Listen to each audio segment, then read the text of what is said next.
Hello everyone. मैं आपको एकदम सिंपल और आसान लैंग्वेज में बताने वाला हूँ अबाउट अकाउंटिंग टर्मिनोलॉजी। सो इस वीडियो में बने रहें। So let's start today's class. सबसे पहला है हमारा कैपिटल। तो कैपिटल वो अमाउंट होता है जब कोई प्रोप्राइटर अपने बिजनेस में अमाउंट या मनी इन्वेस्ट करता है, उसे कैपिटल कहते हैं। ये कैपिटल कैश या चेक किसी भी फॉर्म में हो सकता है, ठीक है। प्रोप्राइटर इसे इन काइंड में भी लेकर आ सकते हैं। इन काइंड का मतलब है फर्नीचर, बिल्डिंग एक्सेट्रा। मतलब कि इन हैवी वो ऐसा कैपिटल इन्वेस्ट कर सकता है या बिजनेस में लेकर आ सकता है। इसके बाद नेक्स्ट है प्रोप्राइटर। प्रोप्राइटर जो है वो पर्सन होता है जो बिजनेस में मनी इन्वेस्ट करता है और फर्म में जो भी प्रॉफिट या लॉस होता है वो प्रोप्राइटर का होता है। फिर यहाँ पर नेक्स्ट है ड्राइंग्स। ड्राइंग्स का मतलब है कि अगर कोई प्रोप्राइटर अपने बिजनेस से मनी या गुड्स अपने पर्सनल यूज के लिए यूज करता है तो उसे ड्राइंग्स कहते हैं और ड्राइंग्स को कैपिटल में से डिडक्ट किया जाता है। इसके बाद नेक्स्ट है लायबिलिटी। लायबिलिटीज वो अमाउंट है जो कि बिजनेस को प्रोप्राइटर के अलावा आउटसाइडर को पे करना होता है। लायबिलिटीज दो तरह के होते हैं, लॉन्ग टर्म लायबिलिटीज और short term liabilities. Long term liabilities वो लायबिलिटीज है जो 1 साल से ज़्यादा टाइम के बाद पे करना होता है और शॉर्ट टर्म लायबिलिटीज वो लायबिलिटीज है जिसका पेमेंट 1 साल या 1 साल से कम समय में पे करना होता है। और शॉर्ट टर्म लायबिलिटीज के एग्जांपल्स हैं bills payable, bank overdraft, creditors. Creditors का मतलब है लेनदार, यानी कि जिस पार्टी से हमने गुड्स परचेस किया है वो पार्टी क्रेडिटर है। अब जैसे कि हम अपने बिजनेस के लिए क्रेडिटर से गुड्स परचेस करते रहते हैं तो उसका पेमेंट हमें 1 साल के अंदर या कुछ दिनों में या कुछ मंथ्स में पे करना होता है। इसीलिए ये क्रेडिटर्स जो है वो शॉर्ट टर्म होते हैं। इसी तरीके से नेक्स्ट एग्जांपल मैंने आपको दिया बैंक ओवरड्राफ्ट का।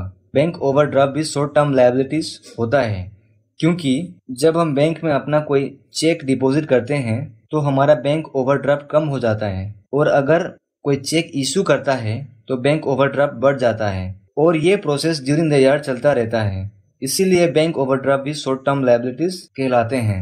इसके बाद अब यहाँ पर हम लॉन्ग टर्म लायबिलिटीज के एग्जांपल्स को समझते हैं। अब सपोज करो हमारी कंपनी को फर्नीचर की रिक्वायरमेंट है और कंपनी वो फर्नीचर 2 साल के उधार की टर्म पे परचेज करती है तो ये कंपनी के लिए लॉन्ग टर्म लायबिलिटीज बन जाएगी क्योंकि यहाँ पर जो टाइम पीरियड है वो 1 साल से ज्यादा का, तो इसीलिए ये कंपनी के लिए लॉन्ग टर्म लायबिलिटीज बन जाएगी। फिर यहाँ पर नेक्स्ट है एसेट्स। एसेट्स जो है वो प्रॉपर्टी या लीगल राइट्स जिसका मनी वैल्यू होता है। अब जैसे कि इसके एग्जांपल्स है debtors, stock of goods, furniture, building, cash etcetera. Assets जो है वो दो तरह के होते हैं जैसे कि आप स्क्रीन पर देख सकते हैं, fixed assets and current assets. तो पहले हम यहाँ पर फिक्स्ड एसेट्स को समझते हैं। फिक्स्ड एसेट्स जो है वो एसेट्स है जो बिजनेस को ऑपरेट करने के लिए परचेस किया जाता है, ना कि रीसेल करने के लिए। और जैसे कि इसके एग्जांपल्स है land and building, furniture, machinery etcetera. और इसके बाद अब यहाँ पर सेकेंड एसेट्स है करंट एसेट्स। करंट एसेट्स वो एसेट्स हैं जिसे फर्म शॉर्ट टर्म में कैश में कन्वर्ट कर लेती है और इसके एग्जांपल्स है closing stock, debtors, bills receivable etcetera. फिर आप देखेंगे यहाँ पर नेक्स्ट है हमारा डेटर्स। डेटर्स जो है वो जिससे फर्म क्रेडिट पर गुड्स सेल करती है और डेटर्स जो है वो फर्म के करंट एसेट्स होते हैं। फिर यहाँ पर नेक्स्ट है क्रेडिटर्स। क्रेडिटर्स वो होते हैं जिससे फर्म क्रेडिट पर गुड्स परचेस करता है और ये फर्म का शॉर्ट टर्म लायबिलिटीज में आते हैं। देन अब यहाँ पर नेक्स्ट टर्मिनोलॉजी है एक्सपेंसेस। एक्सपेंसेस वो होते हैं जो कंपनी जो है वो गुड्स को परचेस और सेल करने में जो भी खर्चा करता है उसे एक्सपेंस कहते हैं। देन यहाँ पर नेक्स्ट है इनकम। जब कंपनी गुड्स या सर्विसेज को मार्केट में सेल करता है तो उसे जो रेवेन्यू रिसीव होता है और उसमें से एक्सपेंसेस को डिडक्ट करके जो अमाउंट बचता है उसे इनकम कहते हैं। नेक्स्ट है रेवेन्यू। जब कंपनी गुड्स या सर्विसेज को मार्केट में सेल करता है और उससे जो रिसिप्ट रिसीव होता है उसे रेवेन्यू कहते हैं। अब यहाँ पर नेक्स्ट टर्मिनोलॉजी है गुड्स। गुड्स जो है वो प्रोडक्ट है जिसमें कंपनी डील करता है और जो प्रोडक्ट एक कंपनी के लिए गुड्स होता है वही प्रोडक्ट दूसरी कंपनी के लिए एक्सपेंस या एसेट भी हो सकते हैं। अब सपोज अगर कोई कंपनी होम अप्लायंसेस में डील करती है जैसे कि फ्रिज, एसी एक्सेट्रा, उस कंपनी के लिए गुड्स होंगे। बट अगर कोई कंपनी होम अप्लायंसेस का बिजनेस ना करके कोई और बिजनेस करता है तो वो उसके लिए फिक्स एसेट्स होंगे।